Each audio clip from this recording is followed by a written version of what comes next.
Welcome to the Story Channel. Before we begin, I'd like to share a few notes. The content in this video uses AI-generated images and voice narration, combined with the channel's creative editing.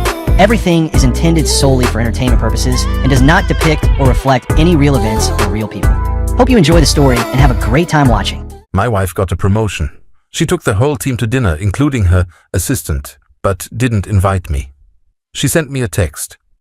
"Remember to eat the leftovers in the fridge." I replied, "Okay." Then calmly I changed the locks. Late at night she came back drunk with him. The key didn't turn, and what they saw through the window left them completely stunned. "I'm glad to have you here. Follow my story until the end and comment the city you are watching from so I can see how far my story has reached. I'm Henry and I'm 58 years old. After 32 years in the same accounting firm, I thought I understood how celebrations worked in a marriage. When your spouse achieves something significant, you celebrate together. That's what I believed until last Tuesday when Stella got her promotion to regional director. I was washing dishes after dinner when she walked into the kitchen, her phone buzzing with congratulatory messages. Her face glowed with satisfaction as she scrolled through text after text. "This calls for a celebration," I said, drying my hands on the kitchen towel. "Should we open that bottle of wine we've been saving, or maybe go to Romano's?" Stella looked up from her phone with an expression I couldn't quite read. It wasn't excitement or joy. It was something colder, more calculated. "Oh, the team is already planning something," she said, her tone casual but distant. "Marcus suggested this new place downtown. You know, the one with the rooftop bar?" Marcus, a 28-year-old assistant who had joined the company 6 months ago. The same Marcus who somehow managed to insert himself into every conversation about work, every late meeting, every weekend conference call. I felt my stomach tighten. "That sounds nice. What time should I be ready?" Stella's fingers paused over her phone screen. She didn't look up when she answered. "Actually, it's just going to be the team tonight. You understand, right? Work people, work talk. You'd probably be bored." The words hit me like cold water. I stood there holding the dish towel, watching my wife of 15 years dismiss me from her moment of triumph as if I were a stranger who had wandered into her kitchen. "But it's your promotion," I said quietly. "I want to celebrate with you." She finally looked at me then, and I saw something in her eyes that made my chest ache. Impatience. Annoyance.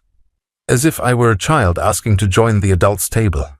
"Henry, don't be dramatic. It's just one dinner. We can celebrate this weekend if you want." If I want. As if celebrating her success was some personal favor I was requesting rather than what a husband should naturally do. I watched her walk out of the kitchen, already dialing someone. Through the thin walls of our ranch house, I heard her voice change completely. "Marcus, yes, I can't wait either. 7:30 works perfectly." The warmth in her voice when she spoke to him was something I hadn't heard directed at me in months, maybe longer. I finished the dishes in silence, each plate and glass feeling heavier than the last. By 6:15 I could hear her in the bedroom, drawers opening and closing, the hairdryer running. She was getting ready with the kind of care she used to reserve for our anniversary dinners. When she emerged an hour later, I barely recognized her. She wore the black dress I'd bought her for her birthday last year, the one she'd claimed was too fancy for anywhere we'd go. Her hair was styled in loose waves, her makeup flawless. She looked beautiful. Radiant even. She looked like she was going on a date. "How do I look?" she asked, adjusting her earrings in the hallway mirror. "Beautiful," I said, and meant it. "You look absolutely beautiful." For a moment something flickered across her face. Guilt, maybe, or regret. But it passed quickly. "Don't wait up," she said, grabbing her purse. "These work dinners can run late. You know how it is." I nodded, though I didn't know how it was. In 32 years of marriage to my first wife and 15 years with Stella, I'd never been excluded from a celebration this important. She kissed my cheek, a brief, perfunctory gesture that felt more like obligation than affection. Her perfume, the expensive kind she only wore on special occasions, lingered in the air after she left. I sat in our living room, surrounded by the quiet of our empty house. The television droned in the background, but I wasn't watching.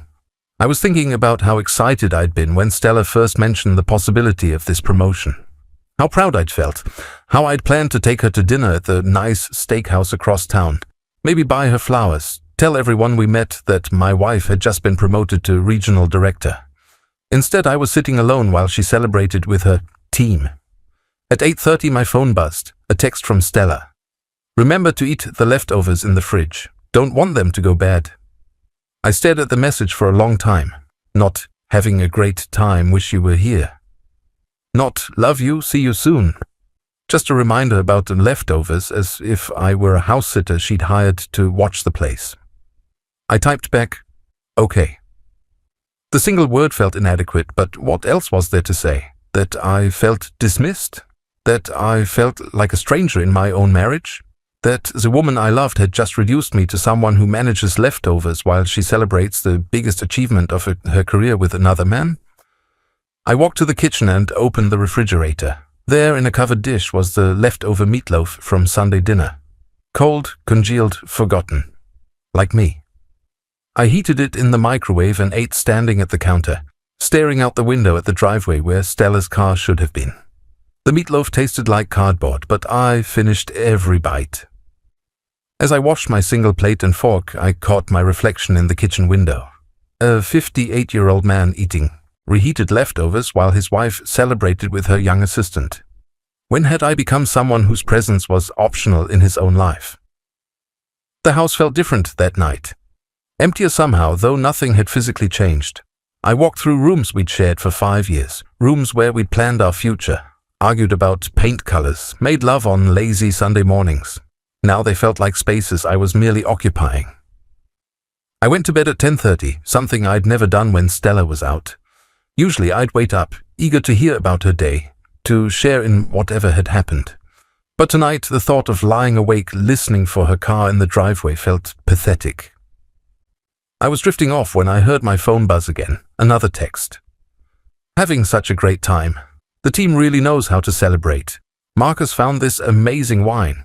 You would hate it. Too sophisticated. LOL. Even in her celebration, she found a way to diminish me. To remind me that I didn't belong in her world of sophisticated wines and rooftop bars and young assistants who knew exactly what to say. I turned my phone face down and closed my eyes, but sleep didn't come easily. I lay there thinking about the last 6 months, about all the little changes I'd noticed but dismissed. The way Stella started working late more often, the way she'd light up when her phone buzzed with work messages, the way she'd started mentioning Marcus in casual conversation, always with a smile. And now this, the ultimate exclusion, on what should have been one of our happiest nights together. I must have fallen asleep eventually, because the next thing I knew it was 3:15 in the morning and I was alone in bed. Stella still wasn't home. I woke up the next morning to an empty bed and the sound of running water. Stella was in the shower, and by the time I made my way to the kitchen, she was already dressed for work, moving through her morning routine as if nothing had happened. "How was dinner?" I asked, pouring coffee into my favorite mug, the one our neighbor had given us last Christmas with "World's Best Husband" printed on the side. This morning it felt like mockery. "Fine," she said, not looking up from her phone. "Good food. Good wine. You know how these work things are." No details, no excitement about her promotion, no mention of what time she'd gotten home or why she'd been out until after 3 in the morning celebrating a work dinner. She kissed my forehead on her way out, the same perfunctory gesture as the night before, and left me standing in the kitchen with my coffee and a growing sense that something fundamental had shifted in my marriage. I took the day off work. I told myself it was to process Stella's promotion, maybe plan something special for the weekend. But really I needed time to think, time to understand why I felt so hollow after what should have been a happy occasion. Around noon I remembered the leftovers, the ones Stella had reminded me about. I opened the refrigerator and found not just the meatloaf but also a container of pasta salad and half a roasted chicken. Enough food for several days. Had she planned to be gone that long?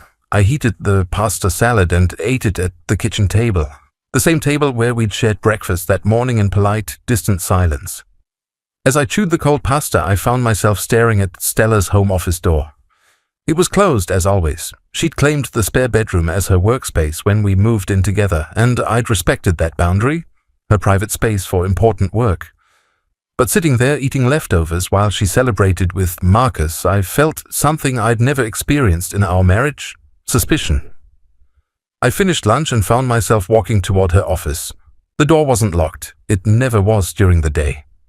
Stella trusted me, or maybe she'd never imagined I'd have reason to look. Her desk was immaculate as always. Everything in its place, files organized, pens in a neat row. But as I stood there, I noticed something I'd never seen before. A small wooden box tucked behind her computer monitor. It was old, worn, the kind of thing you'd find at an antique shop. I knew I shouldn't open it. I knew I was crossing a line, but the memory of last night, the dismissal, the exclusion, the way she'd looked at me like I was an inconvenience, pushed me forward. Inside the box were photographs. The first few were innocent enough: office Christmas party pictures, team-building events, the usual workplace memories. But as I flipped through them, my hands began to shake. There was Stella with Marcus at what looked like a company conference.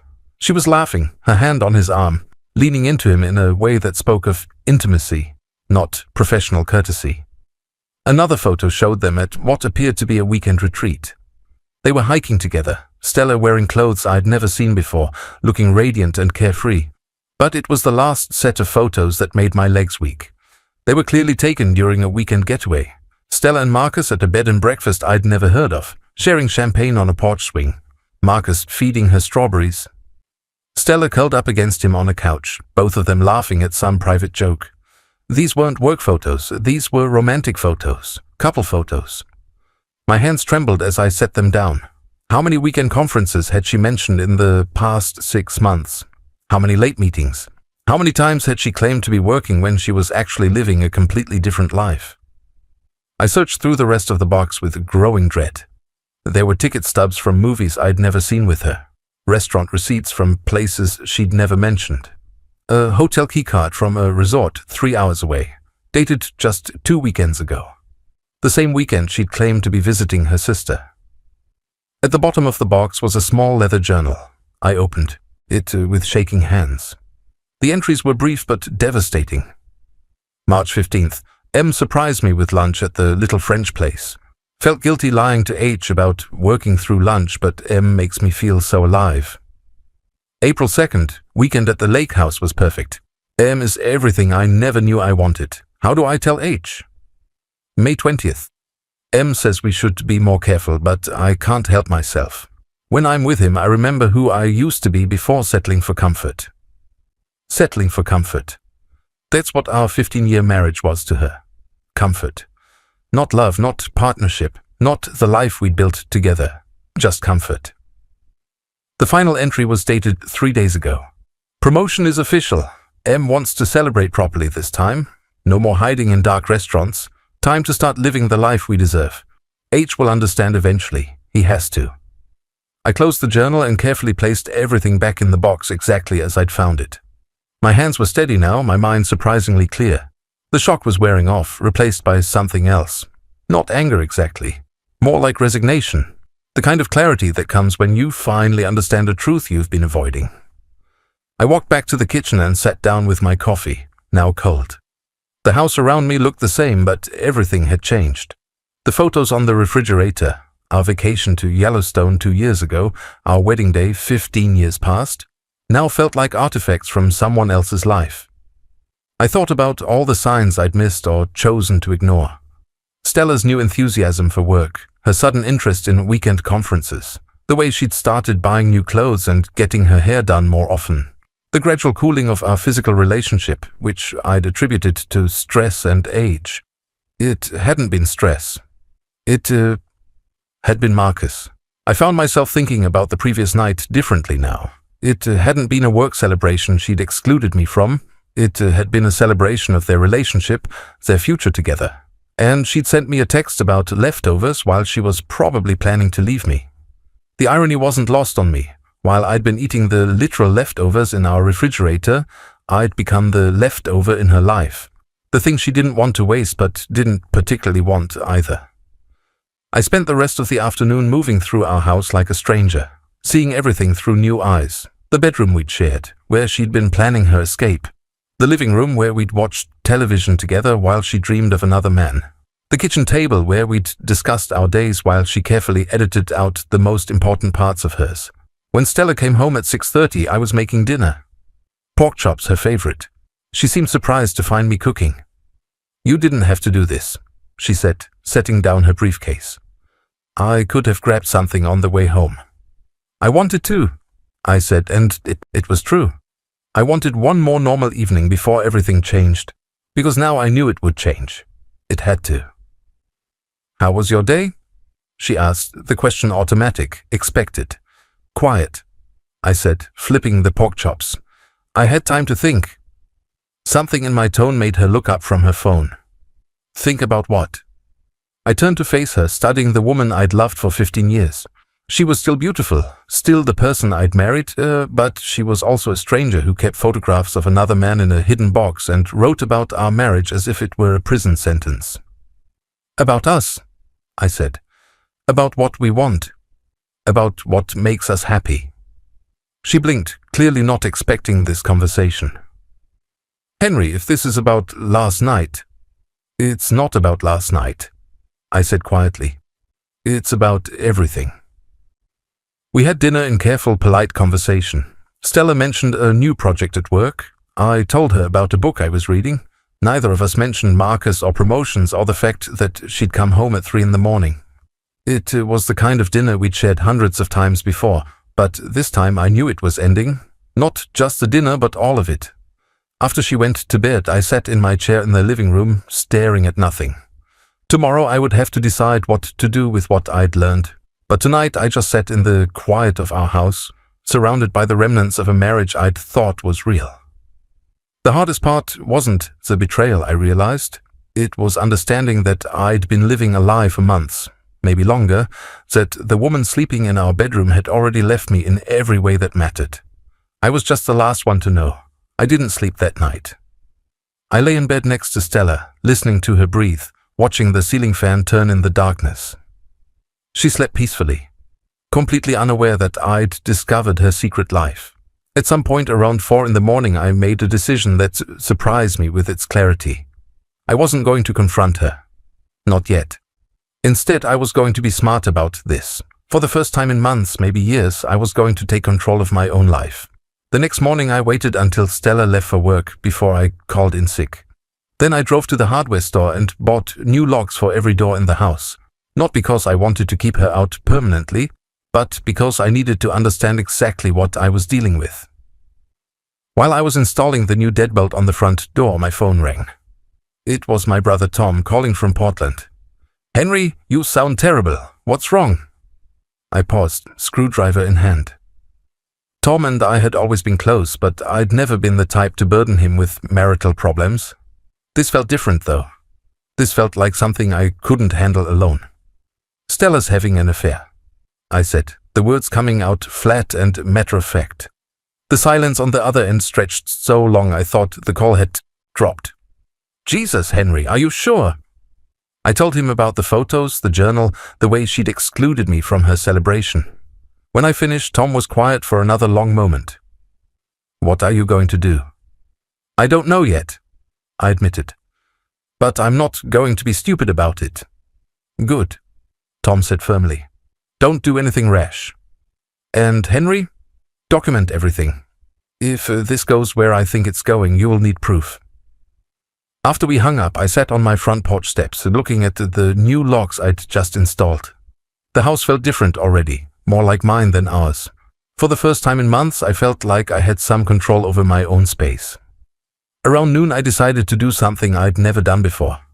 I drove to Stella's office. I wasn't planning to confront her or cause a scene. I just wanted to see them together, to understand what I was really dealing with. The parking lot was nearly empty. Most people were out to lunch. I parked across the street and waited. At 12:45, Stella emerged from the building. She wasn't alone. Marcus walked beside her, his hand resting casually on the small of her back.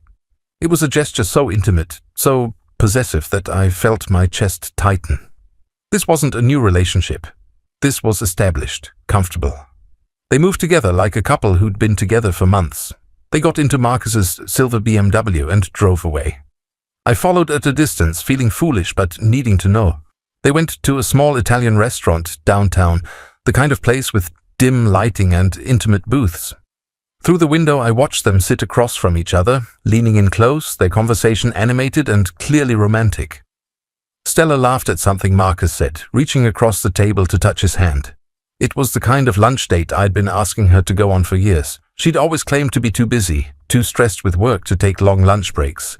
But here she was, taking exactly that kind of break with him. I drove home feeling hollow but determined. This wasn't just an affair. This was a complete alternate life she'd been living. And I'd been relegated to the role of unknowing roommate who paid half the bills. That afternoon, I did something else I'd never done. I went through our joint bank statements. What I found made my stomach turn. Over the past 6 months, there had been charges I'd never noticed before. Restaurants I'd never been to. Hotels in cities where Stella claimed to have work conferences. A jewelry store charge for $800 in April. I'd never seen any new jewelry. The most damning charge was from 2 weeks ago. A $500 dinner at the most expensive steakhouse in the city. The same night, Stella had told me she was working late and would just grab a sandwich at the office. I printed out the bank statements and put them in a folder along with photos I'd taken of the contents of Stella's hidden box. Tom was right. I needed documentation. As I was organizing the papers, my phone buzzed. A text from Stella. "Working late again tonight. Don't wait up. There's leftover soup in the fridge." More leftovers. More lies.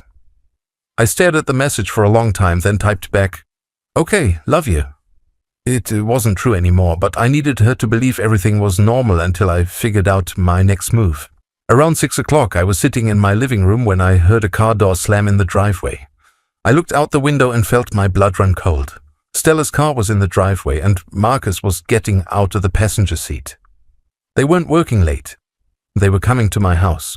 I watched through the window as Stella fumbled with her keys, clearly having had a few drinks. Marcus stood close behind her, his hand on her waist. When she couldn't get the key to work, she giggled and tried again. The key wouldn't turn because I'd changed the locks. I sat very still, watching them through the window.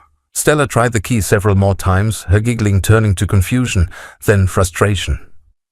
She pulled out her phone and started typing what I assumed was a text to me. My phone buzzed. "Key isn't working. Are you home? Can you let me in?" I didn't respond. I just watched. After a few more minutes of trying the key, Stella walked around to the side of the house where the living room window was. The curtains were open and she could see me sitting in my chair. Her face went through a series of expressions. Confusion, realization, then something that might have been fear. Marcus appeared behind her at the window. This was the first time I'd seen him up close, and I was struck by how young he looked. Young and confident and completely unprepared for the situation he'd walked into. Stella gestured frantically for me to come to the door. When I didn't move, she pressed her face against the glass and mouthed, "What's going on?" I stood up slowly and walked to the window. For a long moment, we stared at each other through the glass. My wife of 15 years and the man she'd been planning to leave me for. Then I held up the folder of bank statements and photographs. The color drained from Stella's face. Marcus looked confused, glancing between us, clearly not understanding what was happening. I walked to the front door but didn't open it. Instead, I spoke loudly enough for them to hear me through the wood. "I know about the affair, Stella. I know about the hotels and the restaurants and the weekend getaways. I know about the jewelry you bought him with our money." Silence from the other side of the door.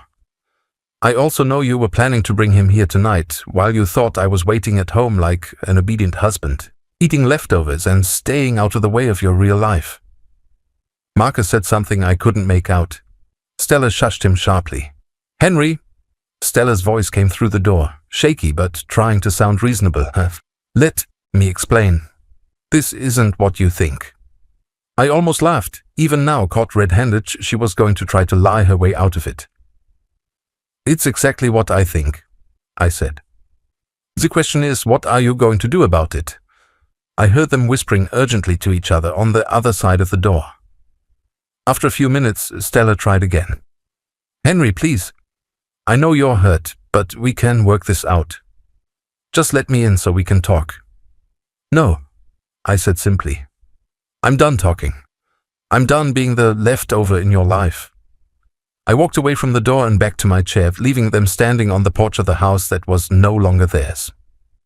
Through the window, I watched Marcus gesture angrily, clearly frustrated with the situation he'd been dragged into. This wasn't how their romantic evening was supposed to go. After about 10 more minutes, they left. I sat in my chair for a long time after their car disappeared, feeling something I hadn't experienced in months. Peace. For the first time since I'd discovered Stella's betrayal, I felt like I was in control of my own life. But I knew this was just the beginning. Tomorrow everything would change. I spent the evening making phone calls, first to a locksmith, to have all the locks changed again. I wanted to be sure they couldn't find a way in, then to a divorce attorney my brother had recommended, finally to a local hotel where I made a reservation for Stella under her name. She'd been so concerned about my comfort, about making sure I had leftovers to eat. Tonight she could worry about her own comfort. She could figure out where she was going to sleep and what she was going to eat, and how she was going to explain to Marcus why their romantic evening had gone so spectacularly wrong. As I got ready for bed in the house that now felt truly mine for the first time in months, I realized something that surprised me. I wasn't angry anymore. I wasn't even particularly sad. I was free. The next evening, I did something I hadn't done in years. I cooked a real dinner, not because I was hungry, but because I wanted to. Grilled salmon, roasted vegetables, a nice bottle of wine I'd been saving for a special occasion. This felt special enough. I wasn't eating alone, though. Across from me sat Patricia Hendricks, the divorce attorney my brother had recommended. She was a woman in her early 60s with steel grey hair and kind but sharp eyes. She'd agreed to meet me at the house after hours because, as she put it, sometimes you need to see the whole picture to understand the case. "The documentation you've provided is excellent," Patricia said, reviewing the folder I'd prepared. "Bank statements, photographs, the journal entries. This will make things much simpler. We were discussing asset division when we heard a car in the driveway." Patricia looked up from her papers. "Expecting someone?" I glanced at my watch, 7:45. "Actually, yes, I think we're about to meet my wife." Through the dining room window, I could see Stella getting out of Marcus's BMW. She looked nervous, checking her reflection in the car's side mirror, smoothing her hair. Marcus appeared less confident than he had the night before. The reality of the situation was clearly settling in for both of them. "They're coming to get her things," I explained to Patricia, "and probably to try to convince me that this is all a misunderstanding." Patricia raised an eyebrow. "Is that what you want? To be convinced?" I thought about it for a moment, watching Stella walk up the front path of the house we'd shared for 5 years. Did I want to be convinced? Did I want her to have some explanation that would make the photos and the journal and the months of lies disappear? "No," I said, surprised by how certain I sounded. "I want this to be over." The doorbell rang. "Would you like me to step out?" Patricia asked quietly. "No," I said again. "I want you to stay. I want her to see exactly where this is heading." I opened the door to find Stella standing on the porch, Marcus hovering behind her, looking deeply uncomfortable. Stella had clearly been crying. Her makeup was smudged, her eyes red. When she saw me, she tried to smile, but it came out shaky and desperate. "Henry," she said, her voice soft and pleading. "Thank God you're here. I was so worried after last night. I tried calling, but you didn't answer." I had indeed ignored her 17 phone calls and 12 text messages. Patricia had advised me to document any contact but not to respond until we had a clear legal strategy. "I was busy," I said simply. "Can we come in, please? I know you're upset, but we need to talk about this like adults." I stepped aside and gestured them into the living room. As they passed through the dining room, both of them stopped short at the sight of Patricia sitting at our table with legal documents spread in front of her. "Henry!"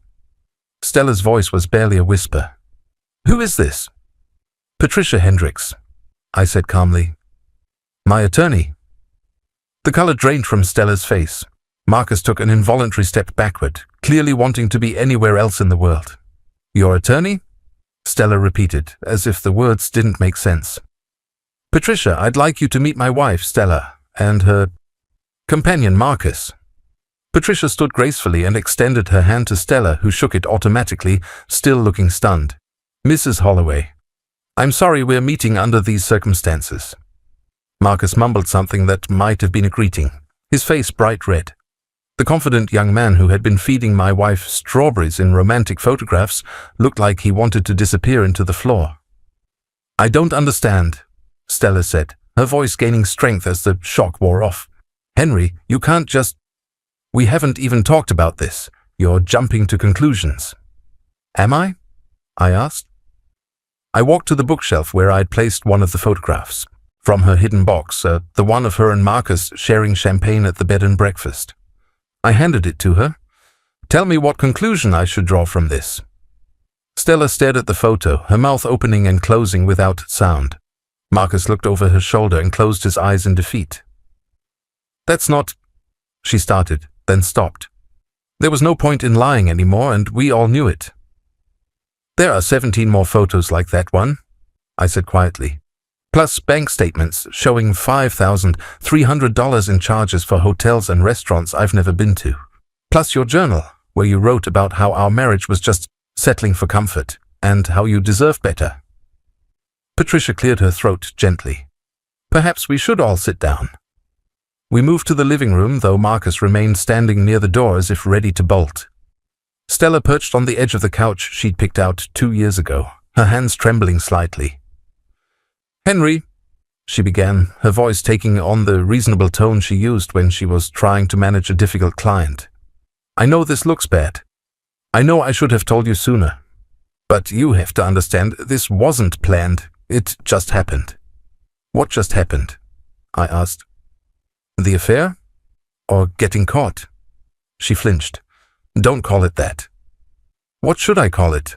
A working relationship? A team-building exercise?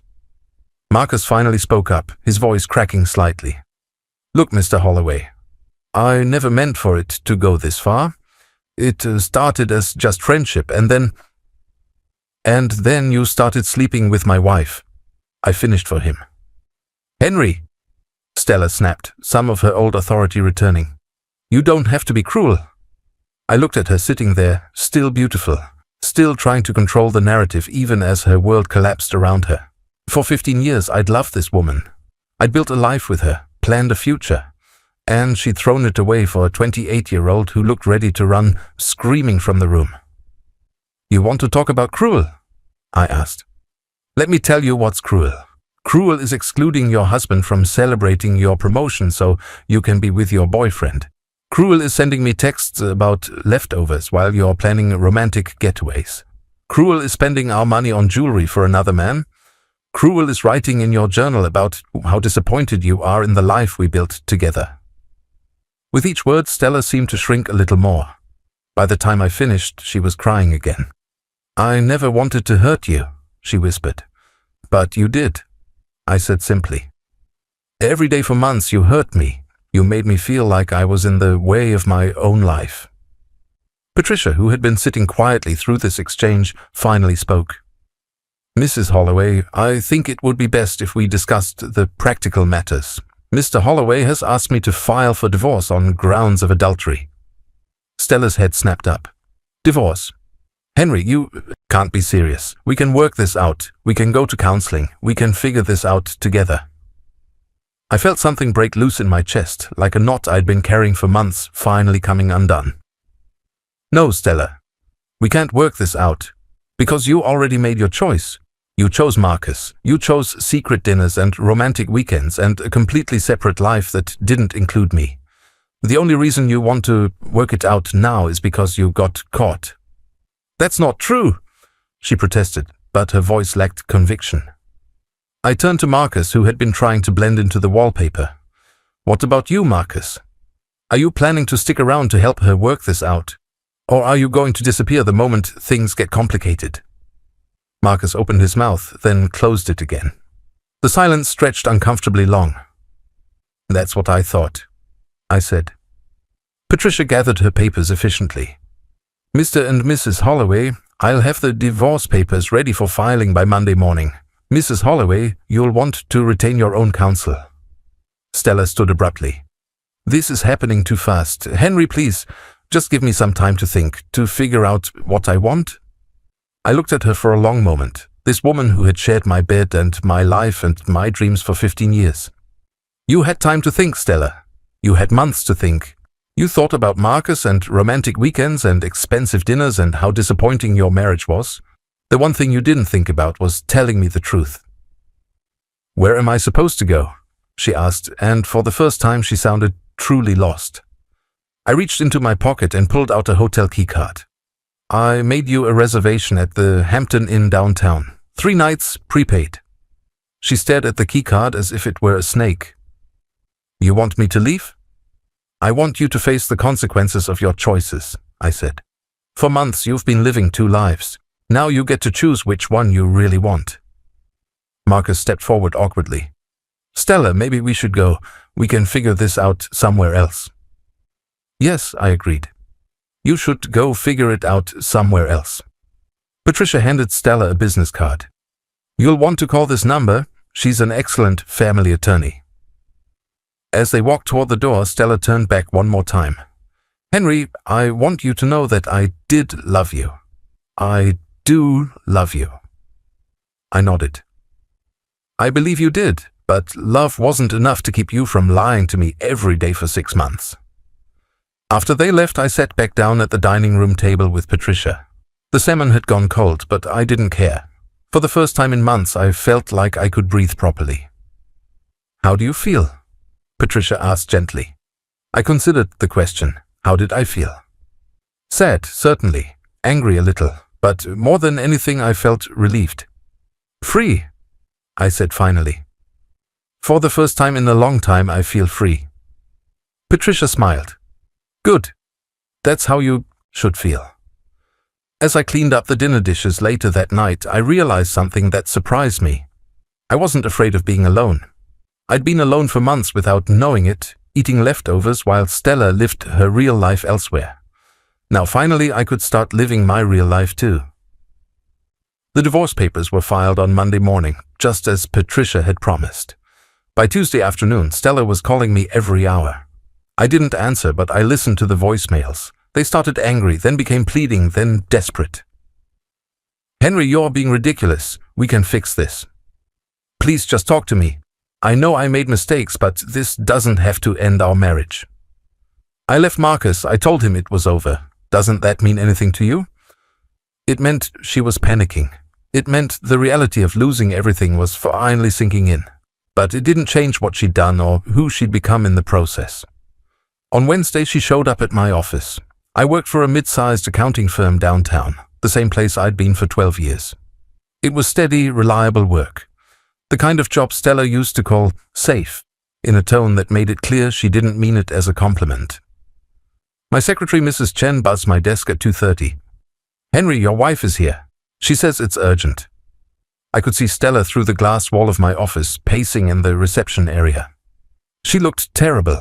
Hollow-eyed, her usually perfect hair limp, her clothes wrinkled as if she'd slept in them.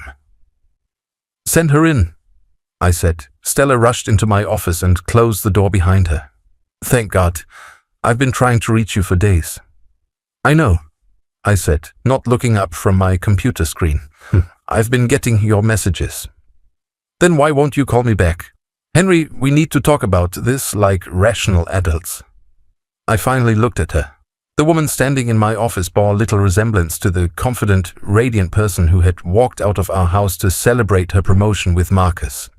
This Stella looked broken, desperate. What's there to talk about? I asked calmly. Everything, she exploded. Our marriage, our future, what we're going to do about this mess. There is no mess, Stella. There's just the end of our marriage. She sat down heavily in the chair across from my desk. You can't mean that. 15 years, Henry. Doesn't that count for anything? It did, I said simply. Right up until you decided it didn't. I never said it didn't matter. I made a mistake, okay? I got caught up in something that felt exciting and new, and I lost sight of what was important. I leaned back in my chair, studying her face. When did it start? What? The affair. When did it start? She looked down at her hands. It wasn't an affair at first. We were just friends. When, Stella? October, she whispered. October, 7 months ago. I thought about all the nights she'd worked late, all the weekend conferences, all the times. I'd asked if everything was okay, and she'd assured me it was. So, for 7 months, you've been lying to me every single day. It wasn't like that. In the beginning, it really was just friendship. The romantic part didn't start until January. January. 4 months of active betrayal, of coming home to me after being with him, of planning a future that didn't include me while pretending everything was normal. I know about the hotel in Asheville, I said quietly. She went very still. What? The bed and breakfast, a Valentine's Day weekend. You told me you were visiting your sister in Charlotte. Stella's face crumpled. How do you know about that? I know about all of it. The dinner at Romano's in March when you said you were working late. The weekend conference in Atlanta that was actually a couple's retreat. The jewelry you bought him with our joint account. How long have you known? She whispered. About the affair? 3 weeks, about you being unhappy in our marriage. Probably longer than you realize. She stared at me in shock. 3 weeks? You've known for 3 weeks and you didn't say anything? What was I supposed to say? Honey, I found your secret love letters. Please stop cheating on me. You could have given me a chance to explain. I almost laughed. Explain what? That you were planning to leave me anyway? That our marriage was just something comfortable to settle for while you figured out what you really wanted? She opened her mouth to deny it, then closed it again. We both knew what her journal had said. The promotion celebration, I continued. That wasn't about excluding me from work talk. That was about celebrating your new life with Marcus without having to pretend around me. Stella was crying now, mascara running down her cheeks. I never meant for it to go this far. But it did go this far, and the only reason you want to stop now is because you got caught. My phone rang. Mrs. Chen's voice came through the speaker. Henry, I'm sorry to interrupt, but there's a gentleman here to see Mrs. Holloway. He says it's urgent. Through the glass wall, I could see Marcus standing in the reception area. He looked as bad as Stella. Unshaven, his usually crisp shirt rumpled. Send him in, I said. Stella turned to see Marcus approaching, and her face went white. Oh God, Marcus, what are you doing here? Marcus entered my office looking like a man walking to his execution. Stella, we need to talk. Something's happened. What now? I asked, genuinely curious. Marcus glanced at me nervously, then back at Stella. My wife found out? Your wife? I said, raising an eyebrow. You're married? The room went dead silent. Stella was staring at Marcus with an expression of complete shock. You're married, she repeated, her voice barely audible. Marcus ran his hands through his hair. Yes, we've been separated for 6 months, but we're still legally married. Sarah found out about us and she's threatening to tell Mr. Davidson. Mr. Davidson was the CEO of Stella's company. The same CEO who had a very public policy about maintaining professional standards and avoiding conflicts of interest. She has photos, Marcus continued miserably, of us at the restaurant, at the hotel in Asheville. She hired a private investigator. I watched this revelation hit Stella like a physical blow. Not only had Marcus been lying to her about his marriage, but now their affair was about to become public knowledge at her workplace. This can't be happening, Stella whispered.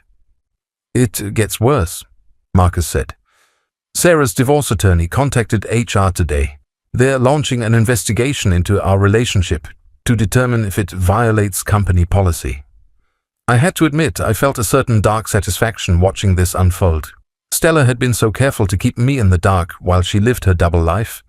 Now she was discovering that Marcus had been living a triple life. How long have you been married? I asked Marcus, genuinely curious. 4 years, he admitted. And you've been separated for 6 months, which means you were still living with your wife when you started the affair with mine. Marcus nodded miserably. I turned to Stella. Did you know any of this? She shook her head, still in shock. He told me he was single. He said he'd never been married. So he lied to you the way you'd lied to me. The irony wasn't lost on any of us. Marcus shifted uncomfortably. Stella, I think we should lay low for a while. Maybe take a break until this all dies down. A break? Stella's voice was getting higher. Marcus, I left my husband for you. I destroyed my marriage for you. I know, and I'm sorry, but with the investigation and Sarah threatening to expose everything, you're abandoning me, Stella said flatly. Marcus didn't deny it. I stood up from my desk. I think you two need to have this conversation somewhere else. Henry, please. Stella turned to me desperately. I know I messed up, but you can't just throw away 15 years. I'm not throwing anything away, I said calmly. You already did that. After they left, I sat in my office for a long time, processing what I'd just witnessed. Stella had blown up her marriage for a man who was already married and who was now abandoning her the moment things got complicated. I should have felt sorry for her. Part of me did, but mostly I felt vindicated. This was who she'd chosen over me. A liar who had been using her just as much as she'd been using me. That evening I called my brother Tom. How are you holding up? He asked. Better than I expected, I admitted. Stella's boyfriend turned out to be married. His wife is exposing the affair to their company. The whole thing is falling apart. Jesus, do you feel bad for her? I thought about it. I feel bad for the Stella I married 15 years ago. But that woman's been gone for months. The person who took her place? No, I don't feel bad for her. Good, Tom said firmly. She made her choices. Now she gets to live with them. The next morning, Patricia called with an update. Stella's attorney wants to discuss a settlement. Apparently, she's facing some professional difficulties that are making her eager to resolve things quickly. What kind of settlement? She's willing to give up her claim to the house and take minimal alimony in exchange for a quick, quiet divorce. I thought about Stella's desperation in my office, the way she'd looked when Marcus told her about the investigation. She wasn't trying to save our marriage anymore. She was trying to save face. What do you recommend? I asked. Take it, Patricia said without hesitation. She's in no position to negotiate. As I hung up the phone, I realized something that surprised me. I wasn't angry anymore. The rage that had sustained me through the discovery and the confrontation had burned out, leaving behind something cleaner. Resolution. Stella had chosen her path when she started the affair. Now she was learning that actions have consequences, that the exciting new life she'd thought she wanted came with a price she hadn't anticipated. For the first time in months, I felt like I was exactly where I was supposed to be. 6 months later, I was sitting on my back porch with my morning coffee, watching the sunrise paint my garden in shades of gold and pink. The house felt different now, lighter, more peaceful.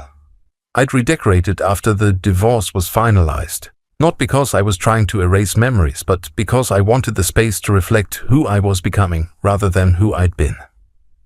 The settlement had gone through exactly as Patricia predicted. Stella kept her car and her personal belongings. I kept the house and most of our savings. She'd been so eager to finalize everything quickly that she'd barely negotiated. Looking back, I understood why. The investigation at her company had been thorough and devastating. Not only had she been demoted from her new position, but she'd been transferred to a different department entirely. Marcus had been let go completely. Their affair had violated several company policies, and the CEO had made an example of them. I learned all this not from Stella, but from my neighbor, Mrs. Rodriguez, whose daughter worked in HR at Stella's company. Small town, small world.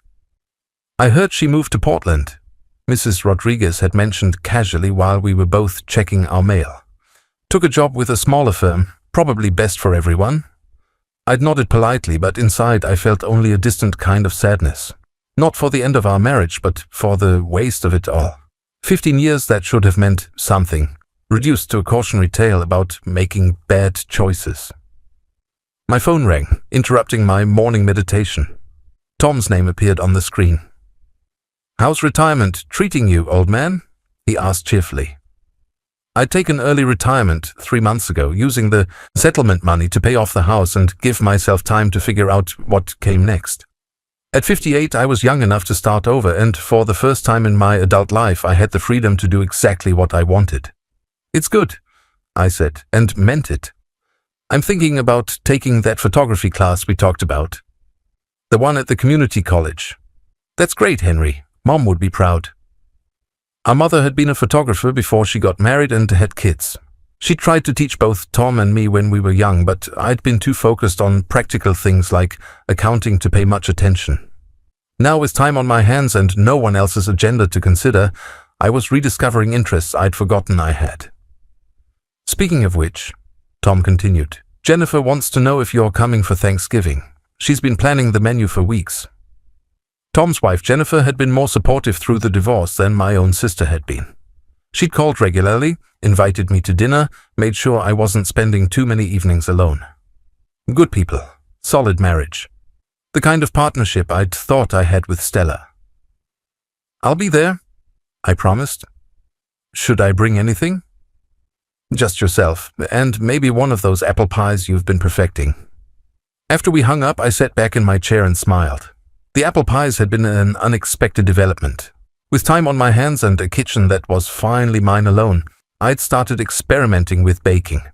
It turned out I had a talent for it. Who knew? Around 10 o'clock, I drove into town to run some errands. The grocery store, the bank, the post office. Simple tasks that had once felt like chores now felt like choices. I could take my time, chat with the cashiers, stop for coffee if I felt like it. At the coffee shop, I ran into Margaret Sullivan, who had taught English at the high school for 30 years before retiring. We'd known each other casually for years, but had started having regular conversations since I'd become a regular customer. Henry, she smiled warmly as I approached her table. How's the photography coming along? I'd shown her some of my early attempts the week before. Landscapes mostly, pictures of the sunrise from my back porch, the way light filtered through the trees in the park. Getting better, I said, sitting down across from her. I signed up for that intermediate class that starts next month. That's wonderful. You have a real eye for it. Margaret was 62, widowed 5 years ago, with laugh lines around her eyes and silver hair she wore in a simple bob. She was intelligent, kind, and most importantly, completely honest about who she was. No hidden agendas, no secret lives. We'd been having coffee together once a week for 2 months now, and I was beginning to realize that these conversations were the highlight of my week. Not because I was looking for romance, I wasn't sure I was ready for that yet, but because it felt good to talk to someone who listened without judgment and shared her thoughts without calculation.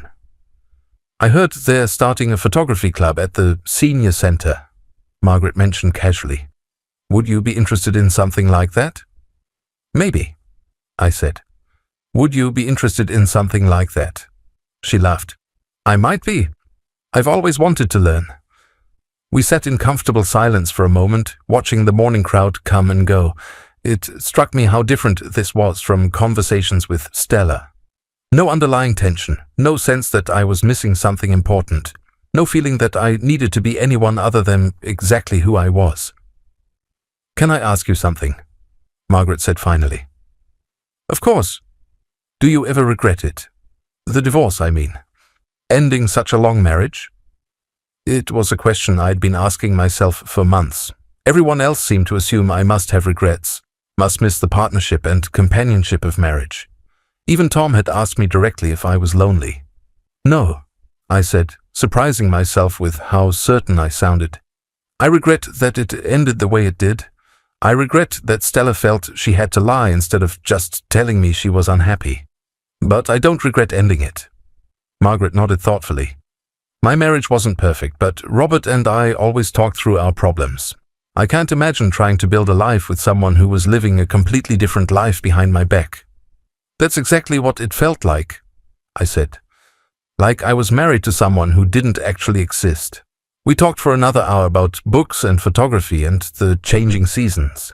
When I finally walked home, I felt energized in a way I hadn't experienced in years. That afternoon, I did something I'd been thinking about for weeks. I called Stella. She answered on the third ring, her voice cautious. Henry, is everything okay? Everything's fine, I assured her. I just wanted to check in, see how you're doing. A long pause.